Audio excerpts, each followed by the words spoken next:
Hello, and welcome to Media-eval, a medieval pop culture podcast, where we talk about how movies, TV, and books depict the medieval world in historical fiction and medieval-inspired fantasy.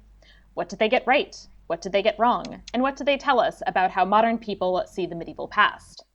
I'm Sarah Ifft, and I'm doing this podcast because I'm a medieval historian, and because when I teach, I see firsthand how medieval media affects students' perceptions of the Middle Ages. And today I have with me two guests. So first of all, welcome back to Dawn. Hi, Dawn. Hi, Sarah. Thanks for having me back. Thanks for joining me. And I also have with me today for the first time, Ileana. Welcome, Ileana. Hey, Sarah. Hi, Dawn. And today we are talking about the 1973 version of Robin Hood, which is the Disney animated feature film. So first of all, why did you guys want to talk particularly about this movie? Because it's the greatest Disney movie ever made. I mean, that's just my personal opinion, but... Ever made. So, I'm a little older than both of you, and my parents were early adopters to cable network television, and we actually had the Disney Channel when I was about 3. Wow. And this was one of the first movies they showed on it, and it was the first VHS that Disney ever released. I do remember hearing that, yeah. I was a peak demographic. This is something that my mom can put on forever. And she liked it because it was about Robin Hood. And I liked it because it was about cute animals and Robin Hood. And then, I got a little older and I was like, oh, this fox is kind of hot. And that's a little weird. What are these feelings? But yeah, so pretty much my first crush, which apparently if you Google that on the internet, it's a pretty common phenomenon for women under 40 and probably boys under 40 as well, and other people that identify differently. I didn't get exposed to it that young, but I definitely remember watching it when I was like 7 or 8 or something like that. I honestly don't remember exactly when I saw it, but I do remember really liking the fox and really wanting to watch it just for Robin Hood. And Right. he was like my favorite. And when my brother wanted to be Robin Hood, we were like really close in age. I'm only 2 years older than my brother, so we would watch that movie a lot. And he wanted to be Robin Hood for Halloween. And he's like, and you can be Maid Marian. And I was like, I'm not gonna be Maid Marian. I want to be Robin Hood. So we fought over that costume for a little bit, but my mom even made him arrows and got him a toy bow, and I was very upset about that because I was like, I would like a toy bow with Seriously, arrows. you should get a toy bow. I mean, but I did get to wear that costume the next year, even though I was older, and really it should have been my privilege first. Clearly, you also liked it first, so. Well, yeah. But that being said, we watched that movie enough that we asked for Halloween costumes of it. And in my house, that meant a whole hand-sewn, handmade, props and costumes. So we were pretty committed to this movie. That's awesome, though. I Yeah. appreciate that. I think I probably would have been if I wouldn't have been blindsided by the Care Bears.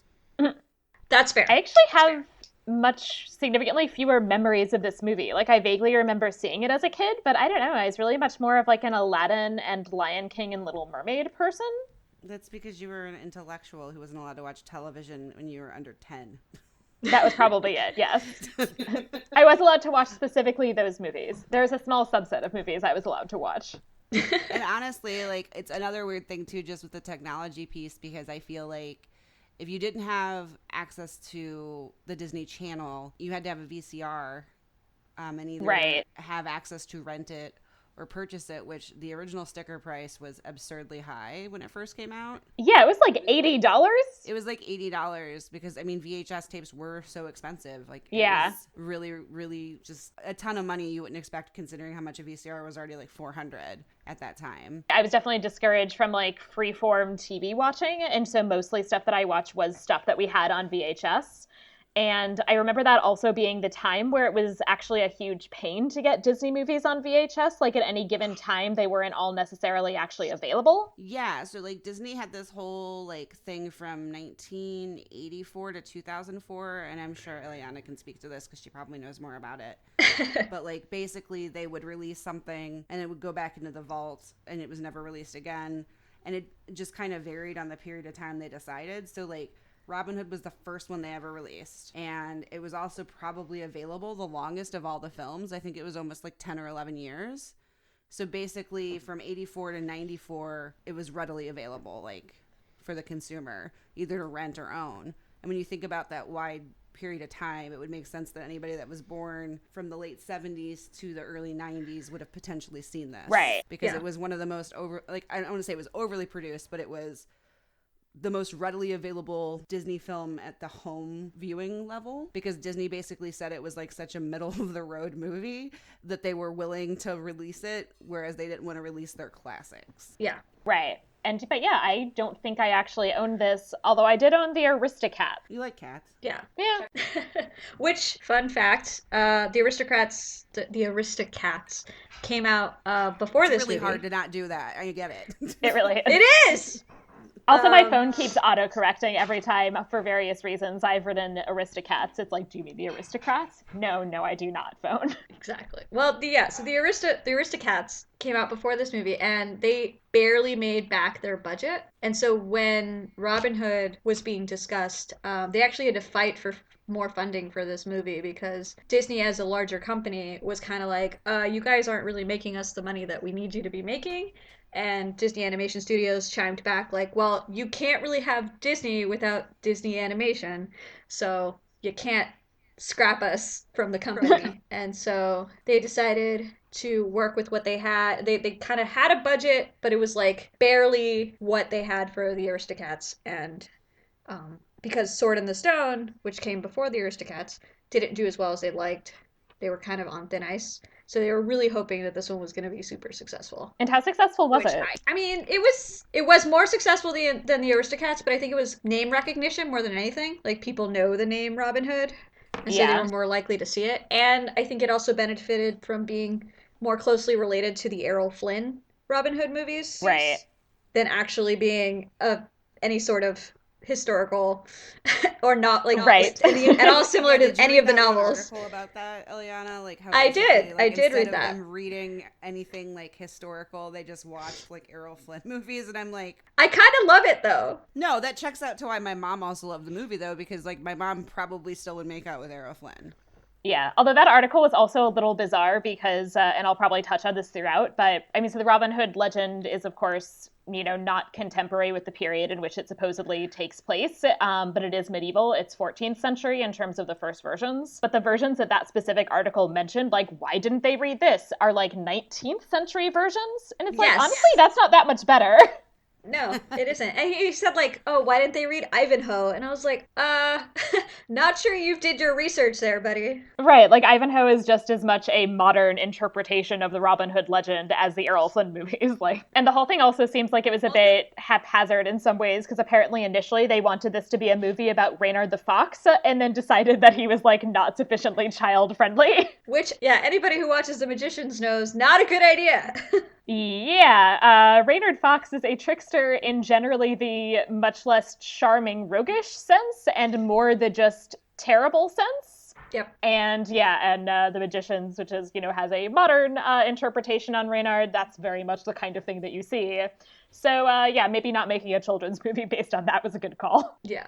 They talked about interpreting when they were deciding whether or not to go with the Fox movie or not. It did end up being a Fox movie. They just called the Fox Robin Hood, but they were also talking about maybe adapting Chanticleer. And that's kind of where you get that rooster from. They kind of kept the rooster, but threw away the Chanticleer part, like any of the story that had anything to do with Chanticleer. Right, and instead you just have like the random rooster narrator. Yep. Who is supposed to be Alan Dale, who is a 17th century addition to the Robin Hood mythology. In terms of crushing on the fox, I also had a crush on the rooster. Well, Johnny Cash did say that Roger Miller was the only person that was even close to his octaves. Wow. And it kind of checks out when you hear him talk.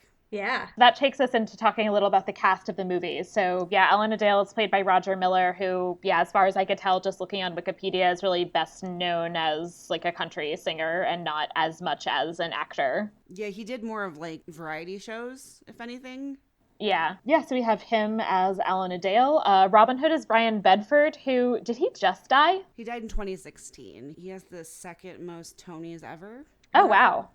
For a man. So I'm going to let you guys maybe take the lead on talking about things you know about specific actors, because as previously discussed, I did not watch a lot of TV or media as a youth, so I have not heard of most of these people. So yeah, Maid Marian is Monica Evans, who the only thing I have previously encountered her in is that she is a talking goose in the Aristocats. Nope, that checks out. That's all I know about her too. I was very proud of myself with Little John because Phil Harris is the actor, and I am very proud to say that I immediately recognized that he also plays a talking bear as Baloo in The Jungle Book. So, Ileana, did you happen to check if the dancing sequence that he has towards the end of the movie is a reused from Yes, it absolutely Jungle is. Book? Because I was like, I know Yeah, that dancing. no. But... It's actually there's a couple of times where they reuse footage from the Jungle Book specifically, and we can talk about that a little bit more later on. But yes, you're absolutely right. And then you had Prince John as, well, he was played by Peter Ustinov, as well as King Richard. I thought that was great that they had the same Right, so you have voice the same actor. guy playing both lions. And like he's had a very large career. He seems to be very important. I have not seen or heard him in a single other thing. Have you ever seen Spartacus? I actually have not. Okay, he won an Academy Award for that. Okay. He's in a 1977 movie about Jesus and plays Herod, so that's exciting. Another king role for him. And then the sheriff of Nottingham, Pat Bultram, he was in Green Acres, and I know my grandparents liked him. He was also in both the Aristocats and the Fox and the Hound, and was playing playing something related to a dog in all three of those movies, which I find entertaining as like weird typecasting. Yeah, it's very strange. And then Sir Hiss, he ended up having kind of a shorter career, but he was in It's a Mad, Mad, Mad World. Right. And Wikipedia, when I was looking him up, actually mentioned that this is at the phase of his career where he had Parkinson's, and because of that ended up like having a period where he basically started moving into voice acting because that was easier for him to do while suffering from Parkinson's. Yeah. This was also the time period, as you're looking at all of the voice actors for this film, this is also the time period where they actually took a lot of people from theater background, like had them do a lot of the voices just because they knew how to do things with their voices, which was less important for television because there was a lot more sound editing in television, obviously, than there is in theater. And the transition to using big name actors was mostly like came after Robin Williams, really. They weren't really used as often or as like peppered throughout the movies. Yeah, this is kind of like the middle period of it, because originally a lot of these things were just voice actors, and then they started realizing, theater people would be good, and then they're like, people that have famous voices would be really good. Friar Huck was played by Andrew Devine, who, if you're a little bit older and you saw this movie when it first came out and your parents were excited, this might be one of the people that they knew the name of, because he was the sidekick for 10 films with Roy Rogers. He was probably one of the bigger film names that was in this in terms of having constant mainstream notoriety. And then Sexton, we should know, and I caught it today when I was listing, it's Piglet. That's why I recognize him. And he, I guess, basically played Piglet until he died. Aww. That was his big other thing, so I was pretty impressed. I was like, so Wikipedia had an animal count. So of the main cast, there's 2 red foxes, a bear, 2 lion, a wolf, a snake, a rooster, a badger, a chicken, 2 vultures, 4 rabbits that have names, turtle, dog, 2 mice, and a crocodile. That's pretty great. I appreciate actually that I think pretty much all of the animals are all animals that would have been known to people in medieval Europe. That makes sense. So before we get into the nitty gritty of the movie, I did have a question for Ileana, since I know she did a ton of research too.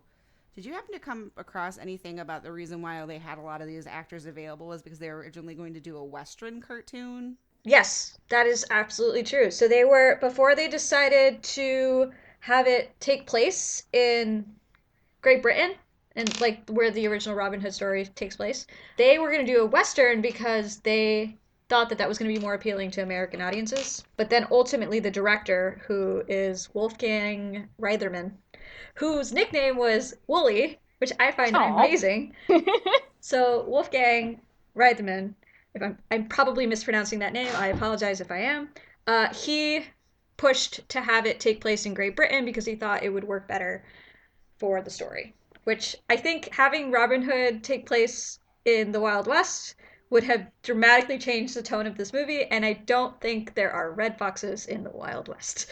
So. Yeah, I feel like that would have been really weird to have like Robin Hood, but in the Wild Wild West. It would have. I don't know. Absolutely. That seems very bizarre. I wouldn't put it past that it's sitting on someone's desk. Just remember, Yeah. we did have space cowboys. True. We did. And having seen recent renditions of Robin Hood, I really, honestly, would put pretty much nothing past them. So Brian Bedford, I will say, I hope when he knew he would die, that he was okay with his legacy would go down the way it did, because most of the obituaries are just like Brian Bedford, star of, Disney's Robin Hood, sexy fox voice man. And I'm just like, this guy won 7 Tonys and had a really impressive Broadway career. Like, I appreciate you're leaning into this a little bit, Jezebel, but come on. Right, yeah, that he's like very like, that he probably would not necessarily want to be remembered mostly as like, oh yeah, the sexy fox man. But come on, though, that voice, it was so good. Yeah, and like, I'm curious because I'm sure like his husband or like his estate wrote his obituary before he died. Right. So I didn't actually look at his actual obituary. I kind of want to look at it now and be like, did his like husband as a send off was like sexy fox man? Husband's like, yeah, I had a crush on that fox. I mean, think about it. Like, it's a real win-win for that dude. Yeah, right. Yeah.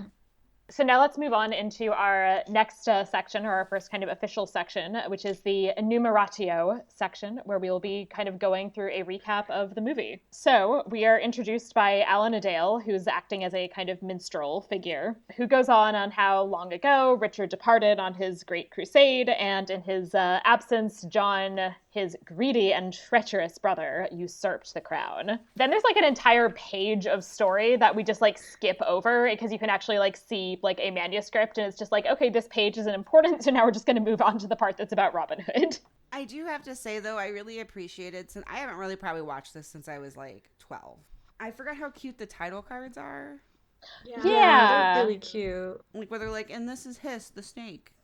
I know, they label everyone's animals. It's so nice. They used to do a lot more like intro to a movie where you actually like got to know the characters before you actually got started, which I thought was like super sweet. Yeah, and I think it's especially nice for this where they're characters that presumably like much of the audience is familiar with them like from Robin Hood legend, and so introducing them, then you kind of know who you're seeing when they're being played as various animals, I think is a nice touch.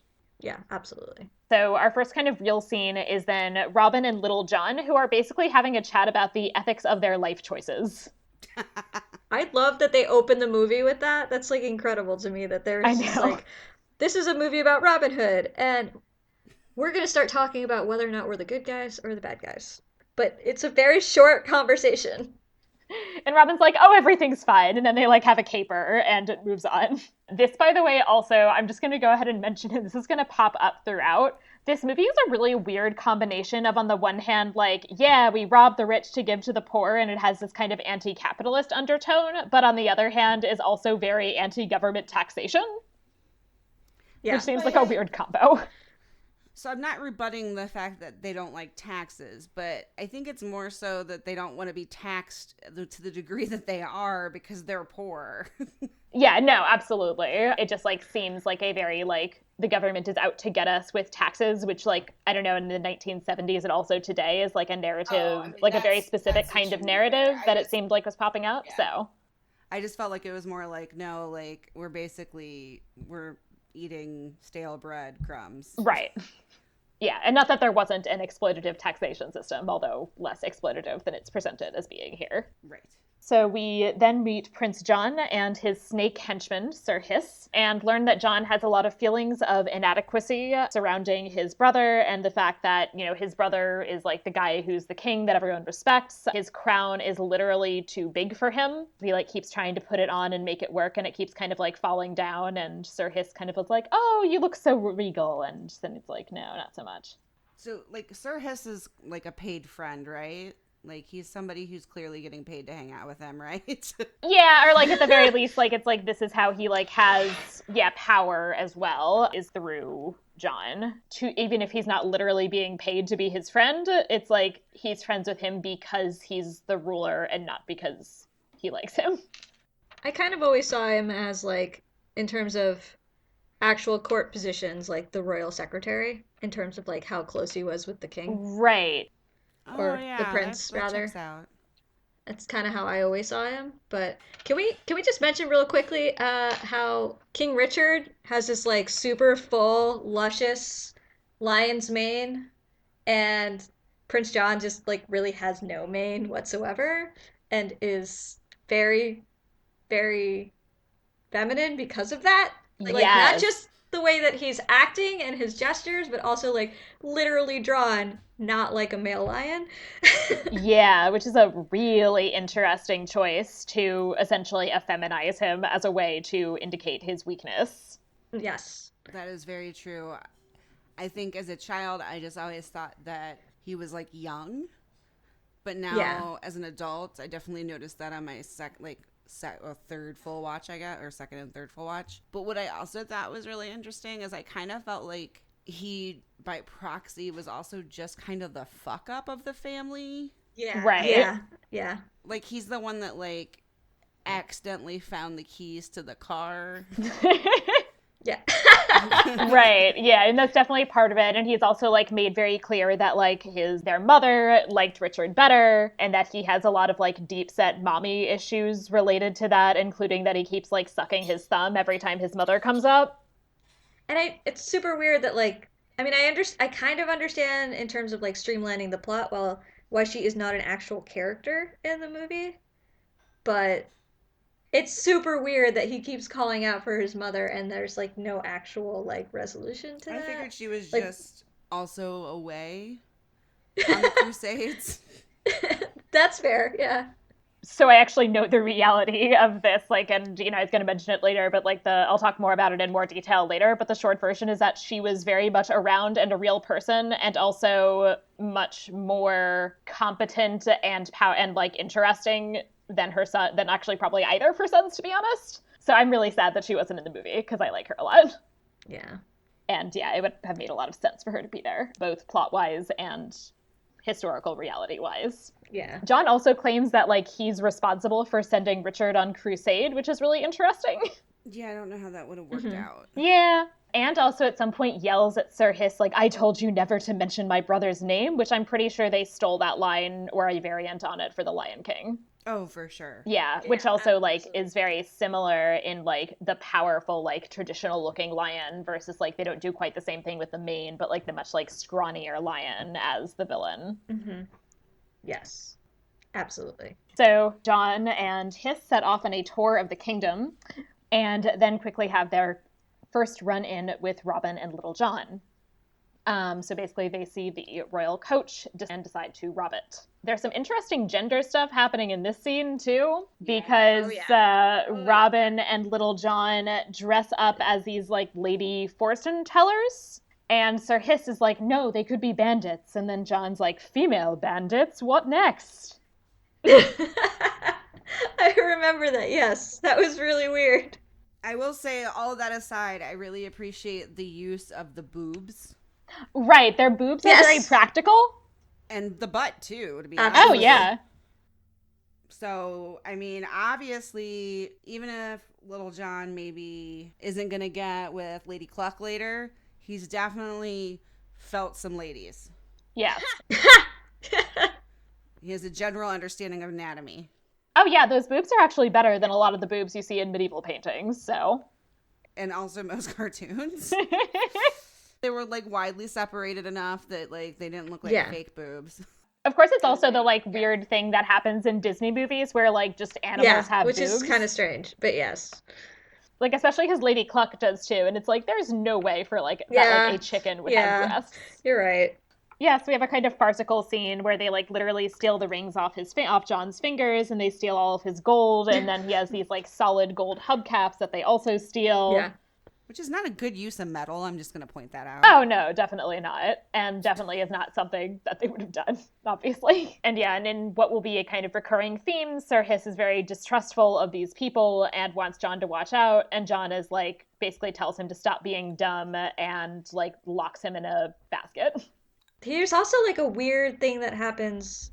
I'm skipping ahead a little bit, but doesn't he also get tied into a knot as well at some point?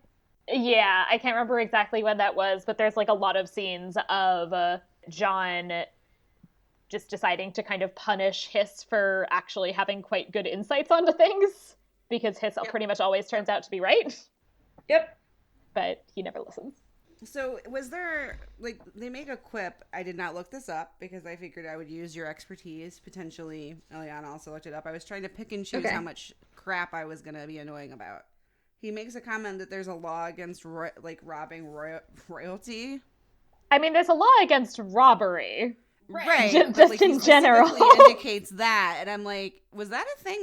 Was that an extra bad crime? I mean, there's certain extra crimes that are like things that count as robbing royalty. So, for example, if you say hunted in the royal forest, then that counts as robbing royalty, and that's like a particular crime that a lot of people actually under King John's reign, I believe, were prosecuted for. But there is not really this like extra thing for robbing royalty. You just can't rob people in general.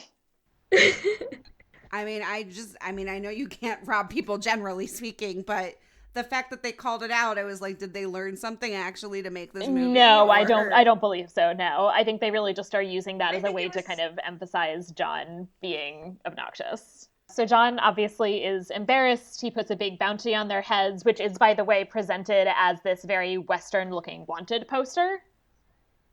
Yep. More of that Western film slipping in there. Yep. And heavily increases taxes in Nottingham. And I actually love Alan Dale's lines, which is, "What with taxes and all, the poor folks of Nottingham were starving to death." Apologies for my half-assed Southern accent. Wait, yeah, you should not do that again. No, I probably shouldn't. I love you a lot. I love you both a lot. I generally shouldn't do accents. It's fine. But I don't think it works for you, no. Yeah, I could do accents in foreign languages, but not in English. Yes, I can do accents in foreign languages too. Like I could do a Spanish accent and like all of the different particular like Colombian Spanish, Mexican Spanish, like Castilian Spanish. Like I can do like those accents really kind of okay. But in English, I just have no recourse but to stick to like really bad intonations that like are not correct at all. I can probably do a Southern drawl pretty well now, but I can't do it on command. It's like got to be in the moment. I once tried to do a British accent, and my British friends started cracking up at me and told me I sounded like a crazy person.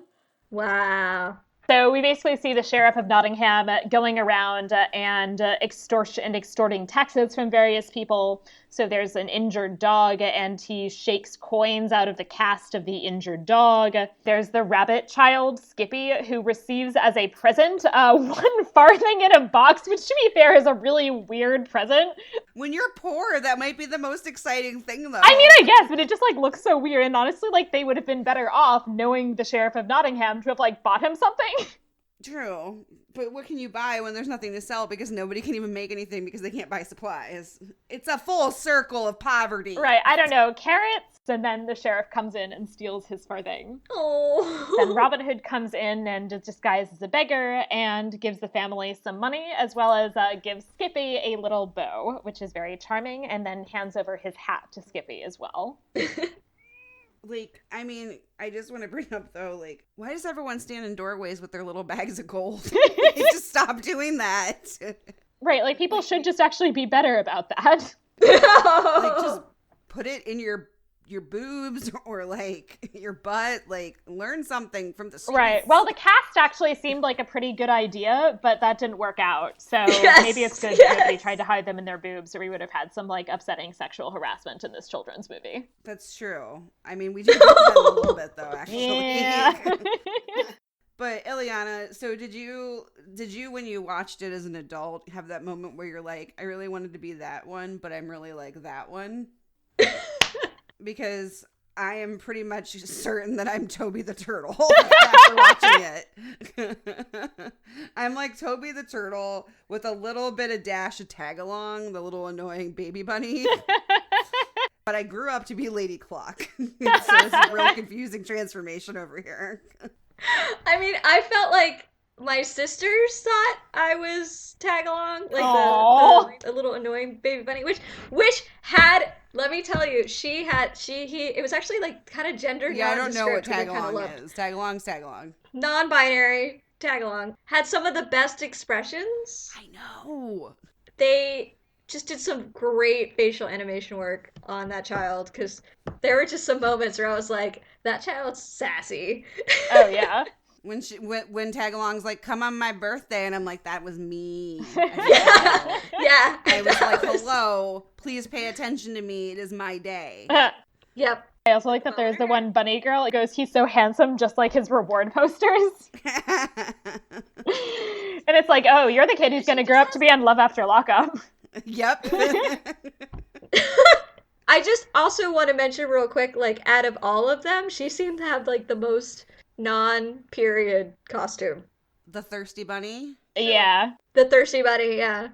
With her bow and her little, like, petticoat and her dress. Also, I haven't looked this up, but I feel like at that age, a lot of medieval children's clothing is kind of not as specified by gender as it is now. Yeah, it was just like, here's a sack, enjoy yourself. Right. Yeah, pretty much. Find a string. Pretty much. So we then have all of the kids are playing with the bow and arrow, and in, I guess, the medieval version of you're hitting your baseball into your neighbor's backyard, they accidentally shoot an arrow. Yeah, but the neighbor is, I guess it's one of John's palaces, but the person who is actually there is Marion, who, as a fox, is apparently the niece of lions. Yeah, that was a little weird. Maybe it was a land contract. It could have been. Let's hope that's what that was. Right. So the kids do some pretty amazing things here. Yes. First of all, though, before we get to the kids, I do want to bring up, there's a part where Lady Cluck says something, and then Maid Marian is like, my girdle's killing me. Right. And it felt like the most amazing but weirdly out of place line in the movie. To be honest, until you mentioned it, I had completely forgotten about that line. Because I was just like, wait, it was, like, why are we so talking weird about this? Like, I mean, fine, I get it. I don't like underwires either, but like... But that does pass the Bechdel test. And these kids have zero fucking filter in this scene. Oh, no. So these kids who you would think would be, like, somewhat smart as they're wandering in just immediately basically go into, like, let's badmouth King John. And then they all play a game where Skippy's Robin Hood and has to rescue Marian from Lady Cluck, who's doing, like, a pretty solid Prince John impression. Which is incredible. Not just on behalf of the animation, but also the voice actress, because she just got that spot on. Oh, yeah, absolutely. Like, good job. So the child yelling death to tyrants is super cute. Yep. Marian then, right.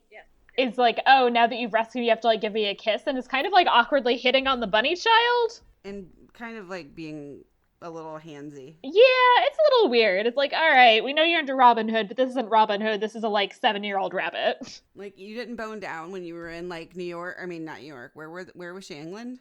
England. Yes. So then they have that weird scene in her chamber where she's got the outlaw poster. So we get another outlaw poster of Robin. Yeah. And then... This is where she kind of admits that she still has feelings for him, right? Oh, yeah, this is when she's like, yeah, we never kissed, but... Which I'm like, right? Wink. Right. And Lady Cluck is like, oh, I bet he's still into you. Like, this is a real long con there, guys. It's that long courtship from the medieval ages. Yeah. Like, all right, like, you clearly, like, kissed his kids one time. It's fine. When you were, like, 13 or whatever. Like, come on, we all know. So we then find out that Robin, too, still has feelings for his childhood friend Marion, and Friar Tuck visits Robin and Little John and tells him that Prince John is hosting a tournament and that the winner will be rewarded with a kiss from Marion. So he's real into that. Oh yeah, He's been waiting a long time. Yeah, he's been waiting like 20 years to get that kiss. How long do foxes live? Not that long. I just want to say that, like, I do like how the fact that making them animals kind of, you can kind of determine, like, who's older than who, like, who are the younger ones and who are, like, the middle-aged ones and who are the older ones, but you don't really have, like, any clear definition of age, which I thought was kind of fun. Right, yeah, it's kind of nice. So then we move to the tournament where Robin, disguised as a stork, participates and is competing primarily, it seems, against the Sheriff of Nottingham. And Little John, meanwhile, passes himself off as the Duke of Chutney and goes to chat with King John. I'm sorry, that just never ceases to make me laugh. It's great. When they're doing the lineup, though, I like how the sad dog's dragging his bow. Oh, yeah. Yes, that's very cute. And then I also like when Hiss is up there with Prince, and they're sitting there, and, like, Hiss actually breaks the wall and looks at the camera in disbelief that he's making him do something. Or not John, I'm sorry. Why can't I remember his name? Prince John. It's that they're both John. Oh, it is. Yeah, sorry, I'm getting confused then. Anyways, there's just a part where, like, he looks, I think it's when he dismisses him for Chutney, and, like, looks at the camera in a very Zach Morris way, and is just like, really? But yeah, Hiss is so fun in this scene because then he also, after he's sent away, uses a balloon, like, and ties a balloon around his head to go and, like, search out the fair and try to keep an eye out for Robin Hood. And the, like, flying snake with the balloon is really delightful. And the little tail is the propeller. It's one of my favorite gifts. Yeah. He also then, I think, is it Friar Tuck who then finds him and grabs him, or is it Little John? I thought it was Friar Tuck, but now I'm not sure. Okay. Friar Tuck shoots him with an arrow, pops the balloon, That's and then right. they shove him in the wine barrel. Yes, or ale barrel specifically, because I'm going to talk about that later. Sorry. So shoves him in a barrel of ale as Hiss yells, "I don't drink!" He's so straight edge. I know, right? Hiss the straight edge snake.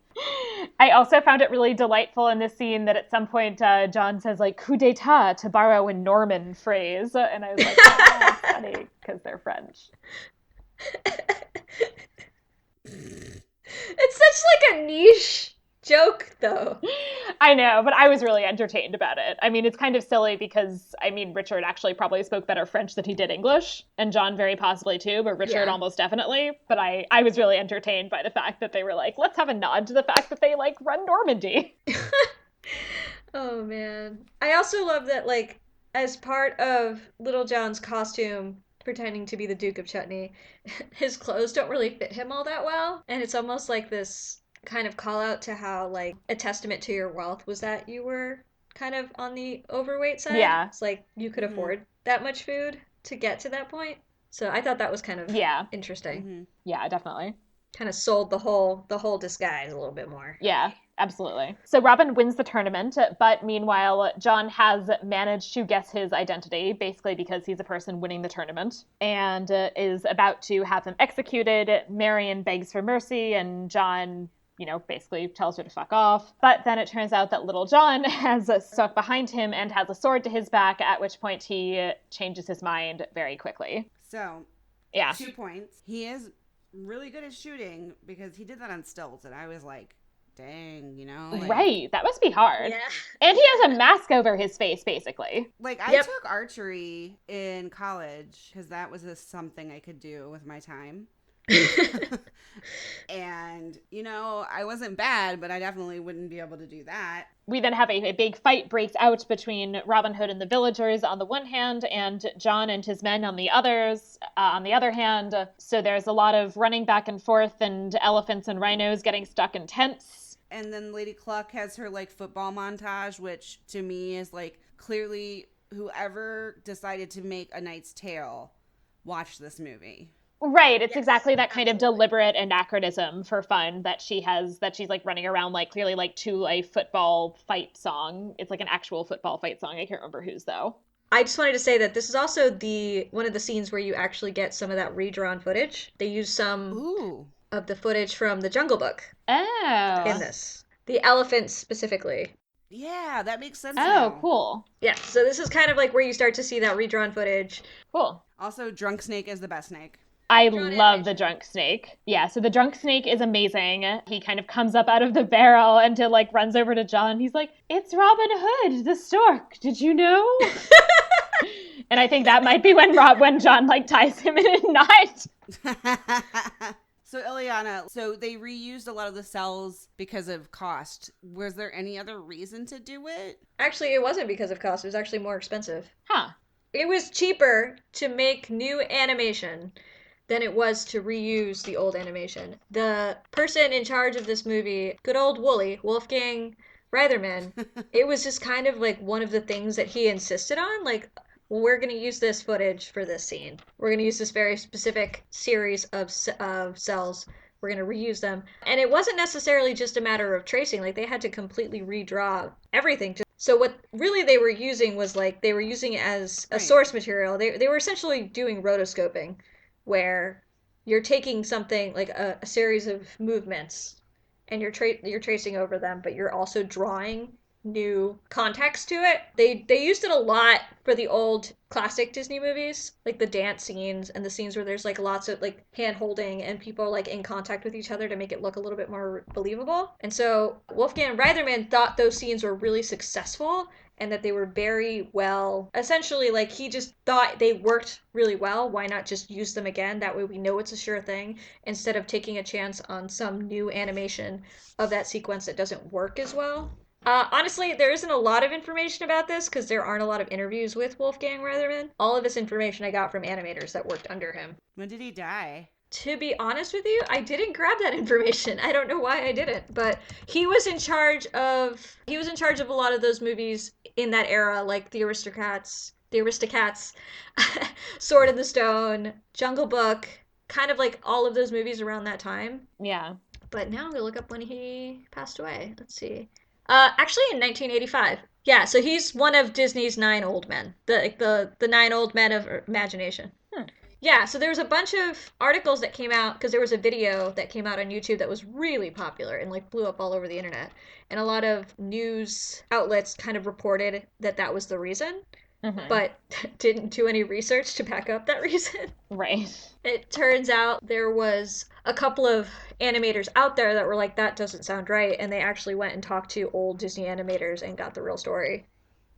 It turns out that it was just this particular director that was very particular about the scenes that they were going to be using for certain sequences. So Robin and Marion reunite and fall in love and go off to Sherwood Forest. They have this song which includes the lyrics, "Now you're all grown up inside of me," which honestly, it took me a long time to figure out what a non-dirty interpretation of that was. To be honest, I'm still waiting to hear that because I'm struggling here. Like, I assume it's the way of thinking about you in my mind is now you as grown up because we've reunited. But I feel like I'm meeting the song more than halfway on that in terms of what is the most natural interpretation. Yeah. Like, well more than halfway. I mean, it's a hot mess, so yeah. Yeah, Lady Cluck definitely acts like she wants to fuck that bear. Yep, absolutely. I mean, she needs to get some. She's earned it. Oh, yeah, no, like, I actually totally wanted them to get together. I was like, I don't care if they, like, decide to have, like, a chicken fuck a bear in this children's movie. Like, that's fine. And then they also make up a comedic coastal song about King John, which John eventually hears, not only because all of the townspeople are singing it, but because it's so catchy that even Sir Hiss and the Sheriff of Nottingham are singing it as well. Well, clearly at this point, Sir Hiss is giving up. Like, he knows his time is. He's like, I just need to go over to the good side now because they have a lot more fun and they drink. Yeah, the drinking is really what like tips him over. Maybe this is just Sir Hiss is like, maybe he didn't drink because he was an addict, and now Sir Hiss is like tipped into just being drunk constantly. Because I feel like otherwise he would have been smart enough to not think it was a good idea to sing that song next door to King John. Yeah, I think he's like, I see this ship sailing. That crusade's going to be over soon. I'll figure it out. I need a little John myself here a bit. Yep. I like John's line, "Squeeze every last drop out of these insolent musical peasants." It feels very Disney, like Disney funny. We have more scenes of the sheriff collecting taxes, including he takes Friar Tuck's soul coin that he has managed to get from the sexton, had saved it up, and then gives it to the friar to give to the poor. And then, of course, the sheriff of Nottingham comes in and immediately takes it. And then Friar Tuck actually complains and is then arrested for treason. I also want to just point out in the scene with the sexton and the farthing, it's bigger than he is. He's a little mouse. It is. It's so cute. But it's so Piglet, right? It is. Yeah. It is. It absolutely is. It's very sweet. And like his little wife, it's just that whole scene. I don't know. There's just something about it that I'm just like, this is really depressing right now. I know. They're very charming and sad. Yeah, I just kind of want to hug them. You know. I have a weird thing for like tiny creatures in animated movies. Like I'm always rooting for like gnomes and elves and mice people, and I think I have the opposite, and I have a thing for very large anthropomorphic creatures. Like nothing makes me sob as much apparently as like Vin Diesel playing some not large non-human being. I mean, I do too in regards of like the emotional heartstrings part, but there's just something about my childhood is very aligned with like mice and rabbits. I get that. So John, now that he knows he has Friar Tuck, orders him to be hanged so that he can trap Robin Hood. Sir Hiss is very unimpressed with the idea of John having another trap and plan because they didn't work out very well before. Robin and Little John, sneak in, seem to immediately basically figure out the plot, manage to sneak out all of the prisoners and also most of John's gold, and is basically almost, and, pretty much escapes. He ends up having kind of a dramatic chase scene because I guess he has to go back, right? Because they drop one of the rabbit kids. Yes, they did. Yeah, so he goes back and saves the rabbit child. Yeah. That is adorable. Also, too, like, when the little raccoons have those tiny little, like... Yes! Yeah. Oh. Raccoons, I guess, are the one, I think, animal that would not have been known in medieval Europe to anyone. Oh, that's fair. Yeah, that's right. Yeah. Wasn't there some sort of comment about them being, like, little bandits, too? I think there might have been, but I'm not 100% sure. It would not shock me. Yeah. Oh, I haven't even gotten to the part about, like, the clothespins and the clothesline. But go ahead. Oh, like the pulley system? I know! It's so impressive. I am so there for it. Yes, yeah. So Robin sets up this whole very complicated, makeshift pulley system to get all of the gold out of John's bedroom. And it's another scene. Totally not accurate to the era, but looks so cool with like little clothespins, and he's just like putting them down in each of the little gold bags. I know, it's great. It's very cute. I also really love the puppet show. Yes. Before they go to break everybody out. There's something just very wholesome about being like, I'm a snake and I'm a sock. Yeah. Oh. Yep. Yes, that's the puppet show that they do while they're first coming up with the song, right? Yes. It's very cute. Yeah, we have more so Robin eventually escapes. The castle is set on fire. Sir Hiss, I think, has to yell, look what you've done to your mother's castle, at which point John starts sucking his thumb because of the repeated mommy issues from before, despite the complete absence of his mother. And then just skip forward to Alan Dale just announcing, well, Richard showed up and fixed everything. This is where I think the budgeting issues came in. What other Robin Hood movie did that happen in, though? That's kind of also like a weird... A lot of them, I feel like, end with a kind of Deus Ex Machina kind of Richard just showing up, and then that solves all of the problems. Okay. I can't think offhand of another one I've seen where it just kind of does that skip forward like that. I feel like there's some other Robin Hood movie I can't replace right now. The other thing, though, is why are they panicking at 4 a.m.? That's what the clock chimed at, like 4 a.m., right? Like, what were they worried about? The rooster? Like, oh, right. And then also, like, how Smollett would be sleeping with that amount of money? Right. That seems very uncomfortable because he literally is using, like, bags of gold as pillows, which seems awful. Yep. And why is that not in the royal treasury? Right. It would be so much safer in an actual treasury with guards as opposed to under his pillow. Yep. Richard shows up, and by fixing everything, that apparently means that he puts John, the sheriff, and Sir Hiss into a forced labor camp. Yeah, that's awkward, too. Which was so weird. I do really like the sign next to it that says Royal Rock Pile, as they're like, basically that seems to be what they are laboring at, is putting rocks in a pile. And as predicted, really enjoys the kind of dad joke. It seems I have an outlaw for an in-law, because Robin and Marian are married now, and so he's his nephew-in-law or something. It's just so weird. It's so freaking weird. I do love her dress, Yeah, though. her dress is really cute. I like their little just married carriage. I don't know why I like it so much. And he like wears like a fancy clothes. I also find it really adorable that Skippy is basically like, well, like, I have a beau, I'll have to take over now. And he's like, because, yeah, like, they're going to have kids. So I really like the implication that Robin is just going to be like a really committed dad and therefore isn't going to have time to be an outlaw. Yeah. Yep. So that was kind of delightful. Speaking of some of the redrawn animation for this movie, a lot of it happens in the Sherwood Forest scene where they're coming up with a song for Prince John. They take from Jungle Book, they take from Snow White, they take from the Aristocats, they take from a little bit from, there's a couple more movies that, but like really like quick snippets of dance motions that they trace over. Specifically when Little John, right? Mm-hmm. Little John? Yeah, Little John is dancing with Lady Cluck.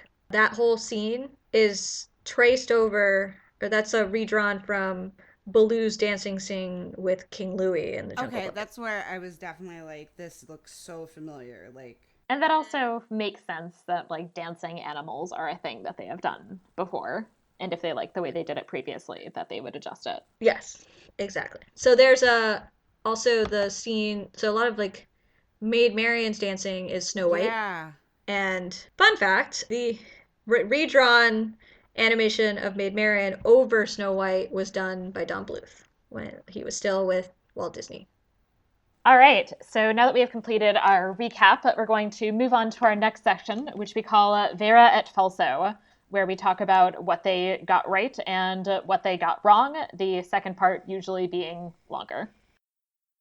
So in terms of what they got right, just a couple of quick notes on that front. So the opening imagery definitely is hearkening back to medieval marginalia in some ways, not necessarily the visual style, but basically at least that there are a lot of animals holding instruments and things like that in medieval marginalia, so it's kind of akin to that. This is a weird thing, but one of my jokes that I often make about a lot of medieval films and fantasy as well is that if it was accurate to the real medieval world, it would just be like everyone named John. And I appreciate, despite the confusion that we had throughout this podcast about that it actually does not shy from the fact that it has two major characters both named John. Because they did not have very diverse naming practices in the Middle Ages. There were like 10 names per gender. So there are a lot of people who have the same names. And every now and then you actually get people complaining about that in historical fiction books, that they're like, this book is dumb. They named too many people Anne. It's like, that's because they were all real people who were named Anne. Right. So I appreciate that. And something else is that, so hiss is thrown in a barrel that says ale. And the distinction historically between ale and beer is that beer would have hops and ale would not. And at this point in England, they would have pretty much only had ale and not beer. So I appreciated that tiny little bit of accuracy, That's even cool. if it is not necessarily deliberate, as opposed to that ale sounds more medieval. Yeah, that's pretty great. They, I would say, have a kind of bits here and there of things they got right, but also a lot that was not quite right in terms of Richard and John, and as well their relationship with their sadly absent mother, Eleanor. So Richard did, in fact, spend a lot of his reign away on crusade, but I just want to note they keep talking about how great the crusade is. This is a crusade that A, was pretty much unsuccessful because they wanted to reconquer Jerusalem and didn't. B, at some point involved Richard just massacring 2,000 Muslim prisoners who had surrendered. Jesus. Fantastic. Because Saladin, who he was fighting, was taking too long to agree to his terms and negotiations. And also that the reason Richard was away so long was not actually entirely because of crusade, but because he ended up getting held captive by the Holy Roman Emperor for like a couple of years. So not actually crusading and doing, like that brave thing, but just yes, like about half of his somewhere. absence was related to actual crusading, and the other half of his absence was just being in a tower. I mean, which he wanted to leave, obviously, but he was not on crusade for a lot of that. John, and is in fact, was fairly unpopular and was not always super great. So Richard pretty much never trusted his brother, and so decided not to name him as regent, and instead left political power in the hands of a few other people. And then basically they actually tried to keep John out of England. Their mother intervened and thought that was a little extreme, but although she normally had a pretty good strategic mind, she seems to have been actually kind of wrong on that one. Because as soon as he came back, John set up his own alternative court and tried to portray himself as an alternative to the regents and the likely next king, because Richard did not have children. And John then eventually ends up basically allying with the King of France. And the two of them, in fact, paid off the Holy Roman Emperor to keep Richard in prison even longer than he already was being held in prison. Oh my God. Sounds like a soap opera. Yeah, it basically is a soap opera. Oh, this family is totally a soap opera because if you go back even further, before their father, Henry II, died, all of them at some point rebelled against him with their mother's support. And because of that, their mother was held captive in a tower for 20 years or something like that. Oh my God. What do you even do at that point? Yeah. So John basically tried to mount a rebellion, but nobody liked him, and so he wasn't really that successful. And then Richard did come back.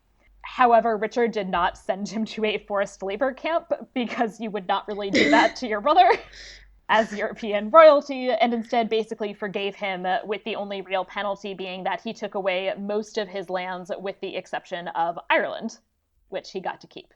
Oh, that's nice. Just all of Ireland, just Ireland, which actually their father had conquered for John, because all of the other boys had miscellaneous territories that they were expecting to get. And he's like, oh, but John doesn't have anything. So, and he was nicknamed John Lackland, and so then he conquered Ireland for him. I see. Oh, isn't that sweet? Yeah, right? John was his father's favorite, but it is true that Richard was his mother's favorite, and that his mother did not like him. Is this Eleanor of Aquitaine for any? Yes. Aquitaine? Yeah, so this is Eleanor of Aquitaine, who is my favorite person ever, pretty much, as is probably being hinted at. Yeah, so I'm really mad that she was not in this movie, because I feel like her yelling at John would be really entertainingly comedic. They ran out of foxes or something. I know, right? I guess she would have been a lion. She would have been a lioness. It could have explained something if she was a fox. True. The women are foxes and the men are lions. That's how it works in this family, apparently. I do want to note, however, that John should not be entirely blamed for the rise in taxes during Richard's reign, because a lot of that is actually because, first of all, they raised taxes for the crusade, and second is because they also raised taxes to pay Richard's ransom.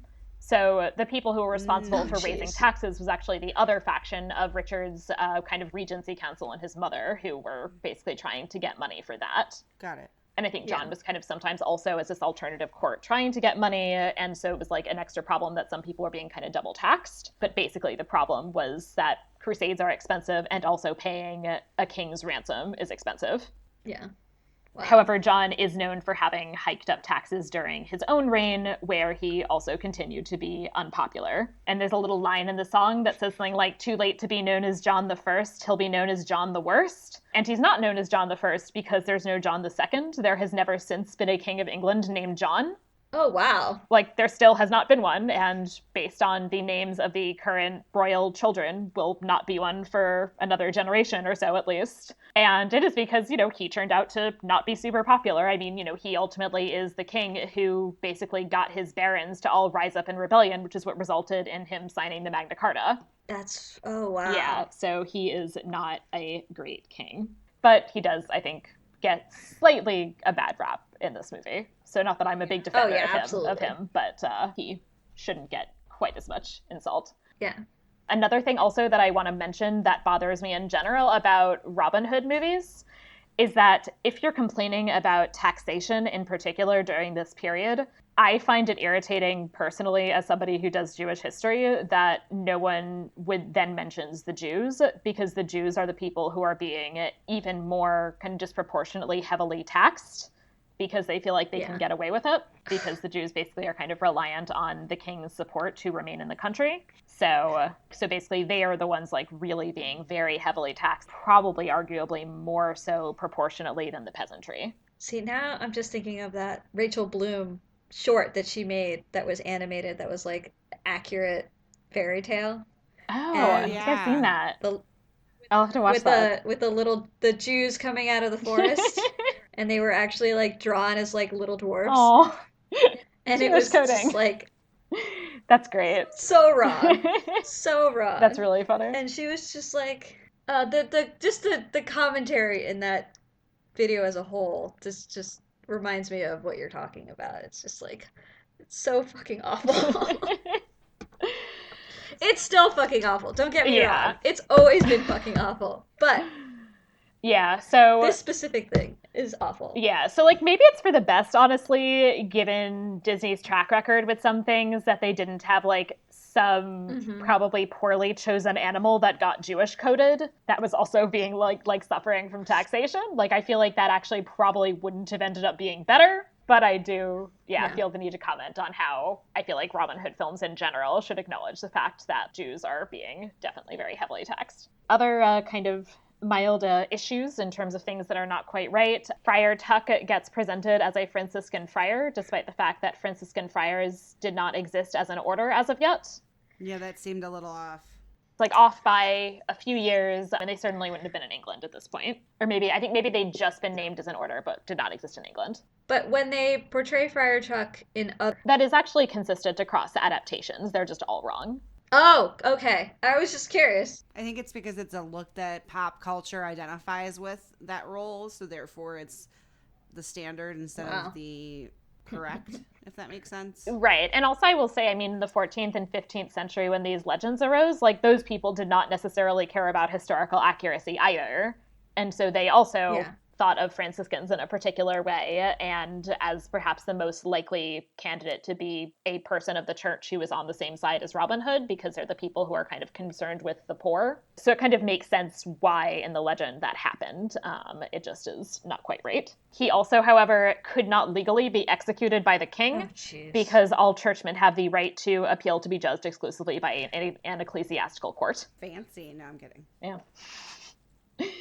And finally, you would not actually go to jail for non-payment of taxes because jail isn't really used in that way as, like, jail isn't really used for storing people long-term as a penalty. Yeah, wouldn't you just be murdered? I mean, there's like a...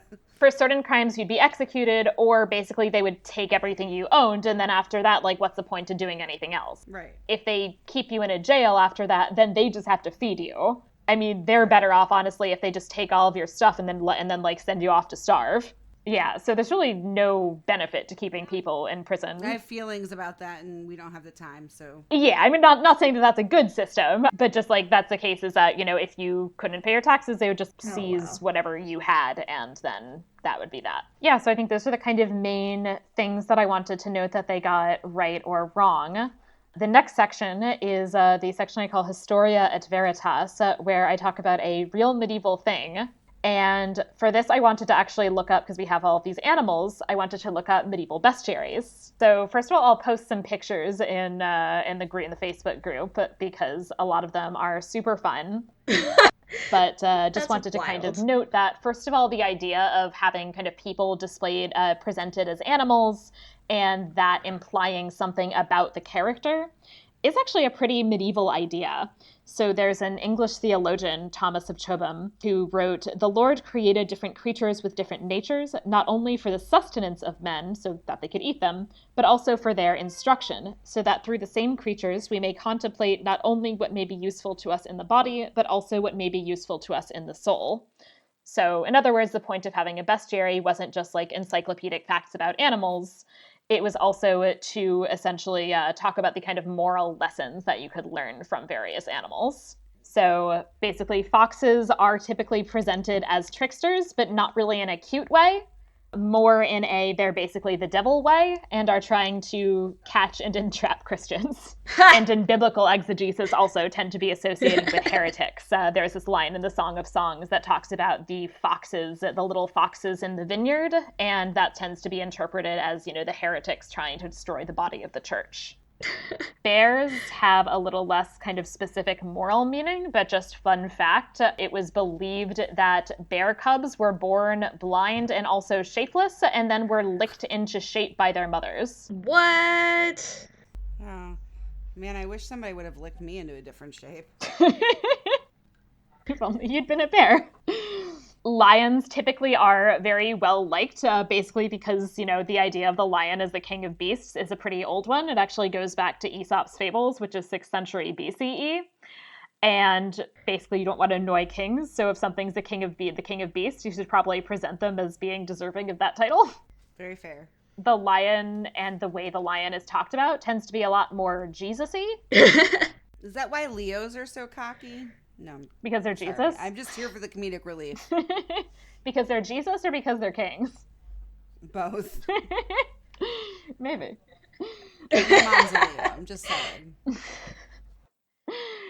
But yes, there's all this like random stuff about how like lions sleep with their eyes open, and that's like how Jesus was physically dead after he was crucified, but then brought back to life, which Sure, I understand is kind of a stretch. Wolves do tend to be thought of as basically kind of evil and cunning and violent, and also, you know, metaphorically, you know, preying on sheep who are metaphorically Christians.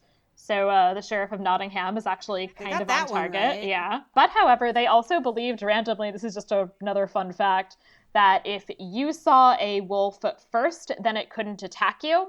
But if it saw you first, you would lose your voice. What? So they didn't want to make him...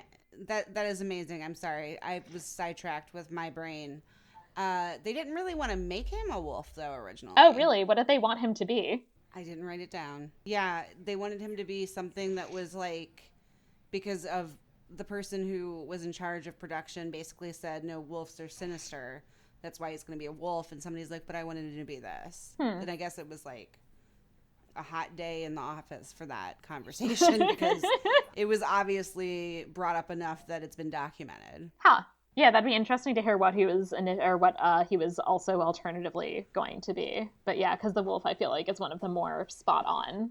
I guess lions are kind of right as well, because like Richard is basically what a lion is supposed to be, and John's just like a failed lion.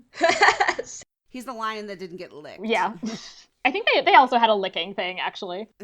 Mom screwed up. And finally, snakes are presented as being dangerous and cunning, more successfully so than porps or hiss. And also, medieval authors likened the snake shedding its skin to people shedding their old selves when they come to Jesus, and also thought that a snake would run away from a naked man.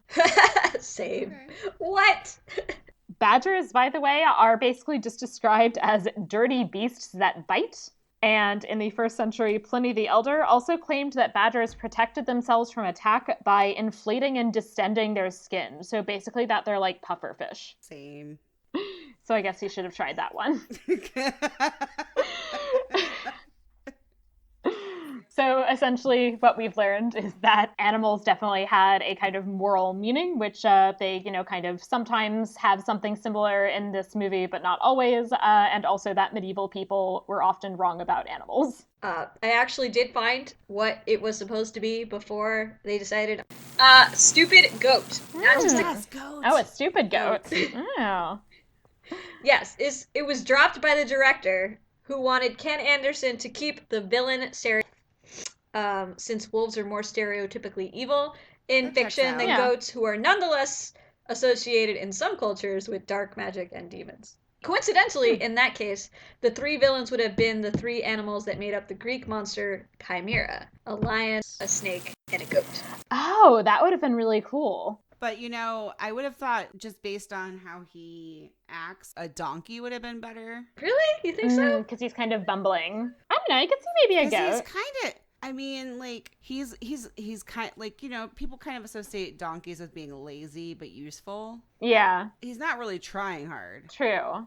Yeah. So, like, to me, whereas goats are just kind of absolute assholes, stereotypically speaking. True. Right, yeah. No, he's not really that goat-like. No, he's not. So I guess we should go ahead and move on to our next section, as we're coming to a close, which is the Fabula Nostra section, where we talk about what perhaps alternative movie we would do inspired by this. So for me, it really is just that, like, I think this could be fun if Disney decided to do their, like, live action / CGI remake of this movie. Like, maybe it would be terrible, but maybe it could be fun. No. I don't know. No, I hard disagree. I'm gonna let you do your thing, but hard disagree. That's fine. You can do your thing. in a second. My main comment on that note really is that if they do that, I want them to bring Eleanor back in because she should be there. Yes. And also, I guess that, like, clearly John Goodman should have played Little John. Absolutely. I was actually thinking, like, Andy Samberg could be fun casting for Robin, although that would lose the Britishness, but I feel like he has this, like, kind of, like, playfulness that would come out in interesting ways. No, I totally see Andy Samberg, and I totally get your reasoning behind it, but I was like, Tom Holland. Oh, yeah. See, I would think Oscar Isaac. Oh, good. Yes. So I, in my version, wanted to cast Oscar Isaac as Prince John because Oscar Isaac as John is literally the only good part of the 2010 yes. Robin Hood with Russell Crowe, which I hate. Also, My Lady Cluck Yeah. would be Maya Rudolph. Oh, I like that. I was thinking, like, it would be fun to have her as I put her down for Meryl Streep because I think it would be fun to just, like, out of nowhere have this, like, insane, like, Oscar-nominated actress just playing this, like, chicken lady. I mean, that's completely fair. Also, like, if we're gonna just go off the wall, can I have Sir Hiss be, like, Johnny Ware? Yeah, sure.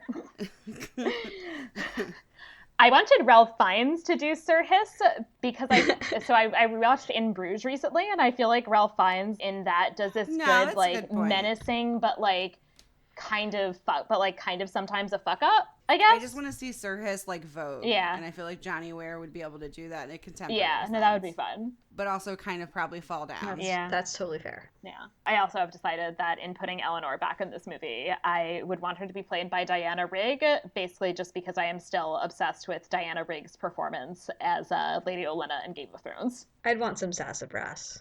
I am one of the few people who did not think that we needed a live-action remake in that weird CGI version of Dumbo. I am also a very small portion who didn't CGI version of The Lion King. Are you though? Because like I probably will never watch them personally. Like neither will I. Those just don't work for me personally. Like I mean, Dumbo is Dumbo. Yeah. I feel kind of meh about them. I might watch the Lion King one just because I am excited about the casting. Yeah. Yeah, like I don't want to like ignore the casting opportunities that could be very good. Yeah. With live action, but the thing is like even when I haven't seen any of these personally, and Aladdin's out still, and one of my really good friends actually went and saw it and actually said, especially with having a kid, it worked, really well. It like introduced like a new way to like introduce something that has aged a little bit to a younger person, whatever. But like there's something about it that still looks weird. Yeah, the ones that end up being all CGI, I feel like are not going to hold up. Like, it's not that it's bad or anything. It's just that it looks disjointed. Yes. There is a lot of skill that goes into turning people and animals into cartoons, and that you cannot achieve with CGI. Especially CGI and achieving the impossible, which like having animals talk.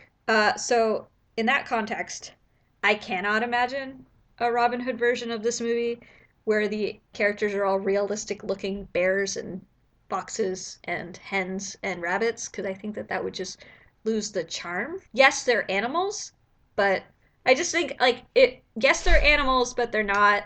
I feel like in my head they'd kind of look like Fantastic Mr. Fox. That could work. Here's the thing. If they were going, this is where the disjointed part happens for me. Like the Beast part with like Beauty and the Beast, I don't fully get it, and I have a lot of issues with that story. Yes. But I kind of see why you would have the CGI and human. Yeah. Yeah. But when it's just 100% animal, it gets really fucking weird to me. Yeah, no, I kind of agree about that one, that I feel like they're just not that necessary. I mean, but yeah, that like I just don't see the point because it has to be basically all CGI. Or like the othering with the genie part in Aladdin, like I'm not trying to be a bitch when I say this, but it just seems weird. Yeah. Everyone's coded lighter still, and I'm like, didn't we already go through this in 1992?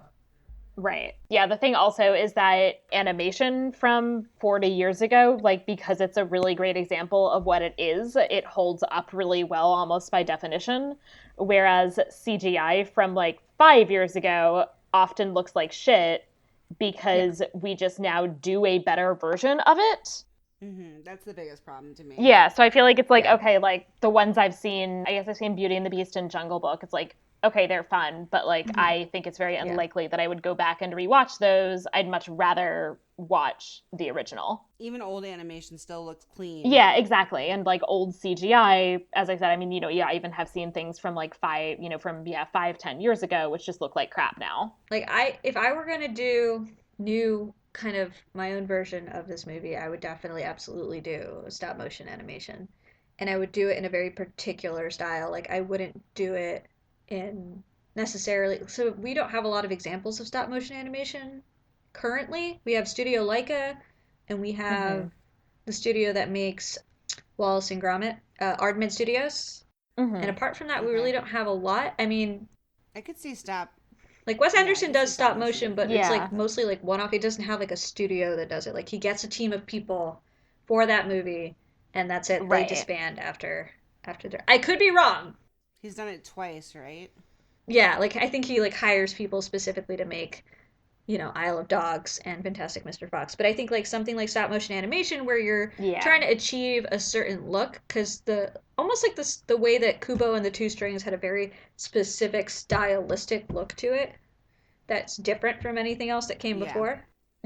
I would definitely have fun with that and almost do like a tongue-in-cheek, yes, it's this old Robin Hood story, but modernize it almost like the way that they do. Like you mentioned in some discussions that we had before we did this podcast, how this movie felt like a proto Knight's Tale. Yeah. And I feel like I would lean in real hard on that with this, like, I mean, my can version. you just imagine like how they could use the music for all of the like hype up scenes? Yeah. Yes, absolutely. And I would definitely do like something like have that minstrel narrator character. Like keep the rooster. Yeah. The rooster's great. Oh, yeah. I mean, honestly, the rooster is what kind of draws you in at the beginning. Like, I mean, the title cards are great, but like as a kid, like, oh, this, like, kids like songs, kids like music, kids like things that like chime and ding, and this is why kids' toys are annoying. Yeah. And like kids' toys and dog toys. No, it's true though. And like, here's this film, like, and we all watched this when we were all under 10 years old. Yeah. Yeah. So like, here's a film where we all have a connection on it.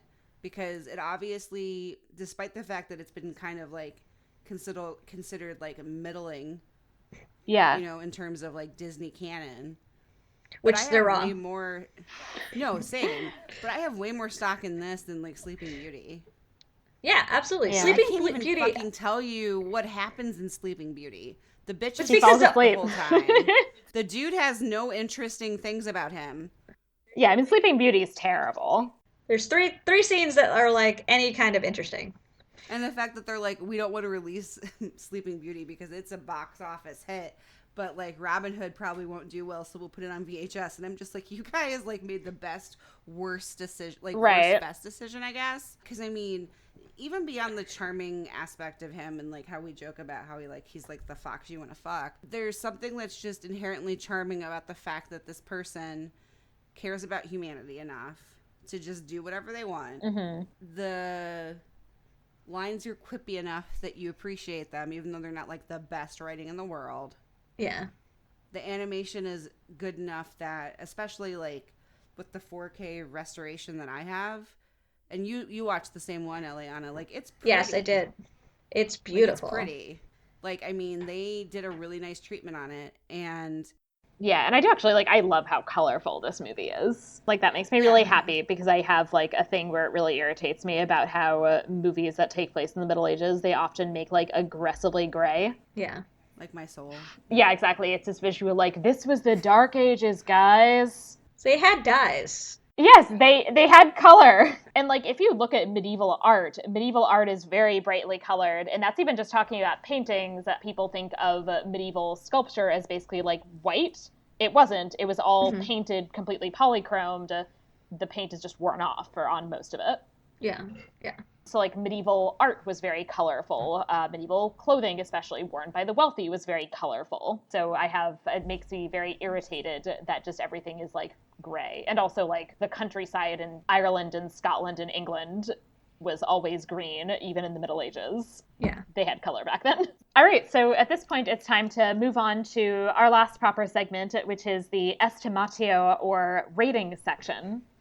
where we talk about how we would rate this movie on a scale from 1 to 5. So I'm going to go first because I imagine I'm going to be the one who's going to be like a little bit of a downer because I feel a personal deep obligation to have my rating based at least somewhat significantly on historical accuracy. And I feel like for me, where this movie really falls down is that I think it could have done a lot better with drawing on historical reality for how it deals with the royal family, because that is, real history. There are interesting things they could do. I think they could have stuck closer to that reality without sacrificing plot, and that would have been fun. And that's the kind of big thing for me. So I'm going to give it a 3 out of 5, which often ends up being basically the score that a movie gets for I like it, but it's pretty inaccurate. So what about you guys? It's going to come as a shock to no one that this movie is a 5 out of... I think this movie's great. I mean, I understand it's inaccurate. I understand it has its flaws. But it just is so charming, but really nicely. It's got these characters that you just like keep thinking about and like etched in my brain into my adult life. I mean, yeah, like crush heavily on and don't know what to do with those feelings since it's like, this is not a real person. Why do I have these feelings for this very fake thing? Yeah. So yes, a part of that is deeply coming from a place of nostalgia, but it's also coming from like, there's like some really good choices that they made. I understand people are going to argue like there are better Disney movies. I'm like, yes, but this is the one I multiple times and not get annoyed by the songs and not get annoyed by like jokes that don't age well. Like there's just something about this movie that like. So you said 3 of 5. You said 5 of 5. I'm probably at 4 of 5 just because I respect the fact that it's completely historically just fucking fucked up. I know this is unbelievable I'm about to say this because I'm like probably gonna hate myself for it later. I wish it was a tad bit longer. Like 15 minutes. Not right, quite that's 2 not hours. long. It's about 90 minutes. It's like 92 minutes. Yeah. Just so there could have been a little bit more like Lady Cluck and her. Yeah. Yes. I also wish there was like an actual like scene where like something happened and then Richard came back, yes, as opposed to just like, well, everything's fixed now. And that was my other point, that as well. And I kind of wish there would have been a slight bit of backstory between how Little John and Robin Hood became friends. Yeah. Yes. As a child, I wouldn't give a shit about any of those things, but as an adult, I'm just being completely honest. Like, child me, 5 out of 5. Adult me, 4 out of 5. It's still probably top 3 to 5 Disney movies for me. I mean, like, if I ever have a child, this will be, like, headcanon for them in terms of, like, what they watch. Like, it'll be like, no, I don't. Yeah, I'm going to be like, hey, child, I don't know what you're going to like when you're an adult, but you're going to find this fucking foxy. No, seriously though. I mean, I feel like there's something wholesome about it that's not cheesy. Yeah. Yeah, like it's a very nice movie in a lot of ways. It's pleasing. Yeah. It's something you can have on, you can enjoy it. It makes you feel good. The songs aren't overdone. The characters aren't. I feel like today in a lot of modern cartoon focused films, there's always like that annoying character. Yeah. And like the annoying character here, I mean, they're annoying, but they're like kind of just like everyone knows they're annoying. Right. But I feel like also it doesn't need to be the level of annoying I think it gets to is like Prince John and Sir Hiss. And you're just kind of like, they're done. Yeah.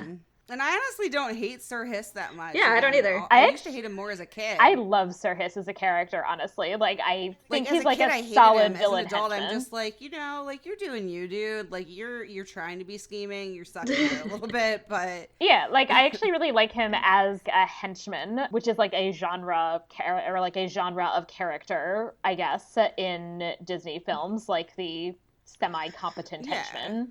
And like I feel like he's a perfectly good example of it. Those like chaotic neutral, like lawful neutral, whatever. Yeah. Like he's actually kind of in the middle. Yeah. Perfectly, like on the Disney wiki. Like the fandom one, they don't know where to put him. Because he starts out evil and then he's just like, I don't give a fuck. Yeah. And they're just like, so he's just in the middle. He's kind of like Iago. Yes. Yeah. Thank you guys so much for joining me today. Is there any place in particular that people can find you on the internet? I am not interesting, but Ileana is. So. Oh my goodness, Dawn, that's a lie. You're very interesting. You can find me on Instagram, Pangolina. That's the animal pangolin with more animal themes. Yeah, that's pretty much the main spot to find me. If you want to check out my artwork, I have a Behance profile, but that's more for like professional stuff. If you want to hire me, just like good fan art for the right price. Dawn, do you have anything you want to promote or?